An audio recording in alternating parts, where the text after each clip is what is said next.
যে দুই ব্যক্তির মধ্যে বিচ্ছেদ কিভাবে করতে হয় সেই বিষয়ে আপনাদের সঙ্গে আলোচনা করব। সেটা অসৎভাবে ব্যবহার করবেন না, সৎ কাজে ব্যবহার। বিশেষ ক্ষেত্রে দেখা যাচ্ছে যে কোনো একটা সমস্যা হচ্ছে, কোনো আপনার বাড়ির সন্তান কোনো একটা খারাপ সঙ্গে মিশে আপনার বাড়িতে দেখা গেল কোনো একটা সমস্যা তৈরি হচ্ছে, কোনো একজন লোকের কারণে আপনার বাড়িতে সমস্যা তৈরি হচ্ছে, তাকে আপনাদের মধ্যে থেকে ডিটাচ করে দিতে হবে বা এরকম সমস্যার ক্ষেত্রে এই সমস্ত ক্ষেত্রে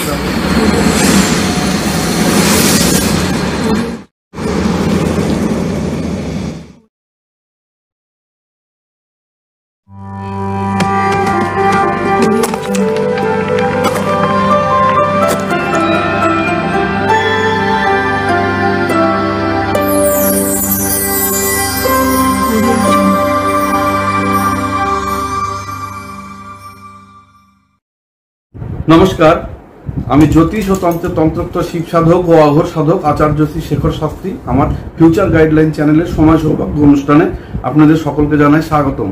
আজকে একটি বিশেষ উপাচার নিয়ে এসেছি, যে দুই ব্যক্তির মধ্যে বিচ্ছেদ কিভাবে করতে হয় সেই বিষয়ে আপনাদের সঙ্গে আলোচনা করব। তো সেটা অসৎভাবে ব্যবহার করবেন না, সৎ কাজে ব্যবহার করবেন।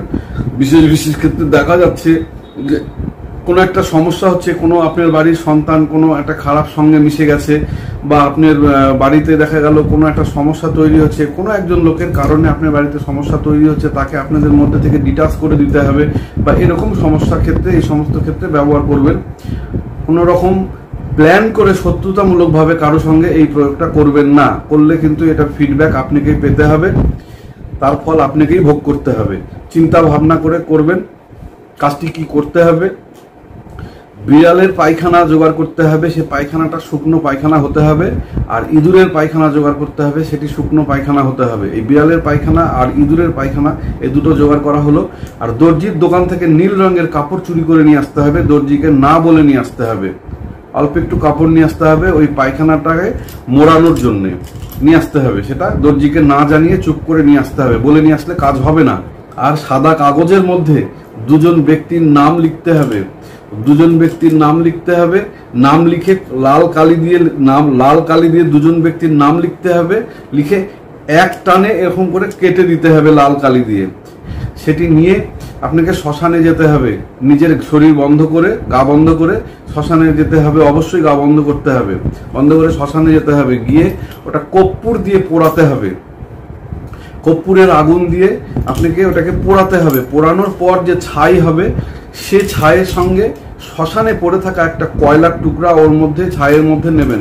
নিয়ে যার সঙ্গে আপনি বিদ্বেষণ করাতে চাইছেন, আপনার নিজের যে লোক, তাকে বাদ দিয়ে সে দূরের যে আছে তার সীমানাতে, বাড়ির সীমানাতে সেটা ফেলে দিতে হবে। নিজের মধ্যে কিন্তু ফেলবেন না। এটা আপনি যার সঙ্গে করাতে চাচ্ছেন, মানে আপনি নিজের লোককে আরেকজনের সঙ্গে যখন করাতে চাচ্ছেন, সেই তার বাড়ির সীমানাতে যে কোনো জায়গায় ফেলে দিতে হবে। ফেলে দিলে আগামী 24 ঘন্টার মধ্যে দেখবেন তাদের মধ্যে একটা বিদ্বেষণ তৈরি হয়ে যাবে, একটা ভুল বোঝাবুঝি তৈরি হবে, কোনো একটা বিষয়কে কেন্দ্র করে দুজনের মধ্যে একটা ডিস্টেন্স তৈরি হবে, আস্তে আস্তে আস্তে আস্তে ছাড়াছাড়ি হয়ে যাবে। এই কাজটি করতে যখন যাবেন, সমস্তটাই নিজ দায়িত্বে করবেন। এই কাজটি করার আগে 10 বার চিন্তা করবেন যে আপনি যদি কারো ক্ষতি করার জন্য কাজটি করতে যান, তাহলে কিন্তু ভগবান কোনো সময় আপনাকে মাফ করবে না এবং তার ফল আপনাকেই ভোগ করতে হবে। কিন্তু সাময়িক হয়তো আপনি মনে হলো যে আপনি সাকসেস হয়ে গেলেন, কিন্তু পরবর্তীতে দেখবেন আপনারই খারাপ হবে। অতএব বিশেষ প্রয়োজন, সৎ উদ্দেশ্য যদি থাকে তবেই কাজটি প্রয়োগ করবেন, তখন প্রয়োগ করতে পারবেন। আর যদি কোনো কারণে দেওয়ালে পিঠ ঠেকে যায়, দেখা যাচ্ছে যে না আপনারা কিছু করার নেই, আপনি বাঁচতে হবে, সেক্ষেত্রে না হলে আপনার ক্ষতি হয়ে যাচ্ছে, আপনাকে শেষ করে দিচ্ছে, তখন আপনি প্রয়োগ করতে পারবেন। তাছাড়া কিন্তু এই সমস্ত ভাবে এটা প্রয়োগ করলে আপনার নিজেরই ক্ষতি হবে। তো চিন্তা ভাবনা করে করবেন, সমস্তটা নিজ দায়িত্বে করবেন। এর জন্য কোনো ক্ষতি বা কোনো কিছু সমস্যায় পড়লে আমি বা আমার চ্যানেল কোনোভাবেই দায়ী থাকবো না, নিজ দায়িত্বে করতে হবে, নিজ গুরুর অনুমতি নিয়ে করবেন। আর এই তথ্যটা আমার নিজস্ব ব্যক্তিগত মতামত না, এটা আমার গুরুদেবদের কাছ থেকে পাওয়া তথ্যের ভিত্তিতে আমি আপনাদের সামনে উপস্থাপন করলাম। সমস্তটাই নিজ দায়িত্বে করবেন। আর এই কাজটি করে যদি আপনার উপকার হয়, তাহলে আপনার বন্ধু বান্ধব, আত্মীয় স্বজন, শুভাকাঙ্ক্ষী প্রত্যেকের মধ্যে ভিডিওটা শেয়ার করে দেবেন। তাদেরও এরকম যদি কোনো সমস্যা থাকে, তারা নিজেদের সমস্যা নিজেরা মেটাতে পারবে। আর আমার চ্যানেলটিকে লাইক করে দেবেন, সাবস্ক্রাইব করে দেবেন, বেল নোটিফিকেশনটি ক্লিক করে দেবেন। তাহলে আমি নতুন নতুন জিনিস, নতুন নতুন তথ্য আপনাদের সামনে প্রেজেন্ট করতে উৎসাহ আমার তৈরি হবে, আমি সেটা নতুন নতুন প্রেজেন্টও করতে পারবো।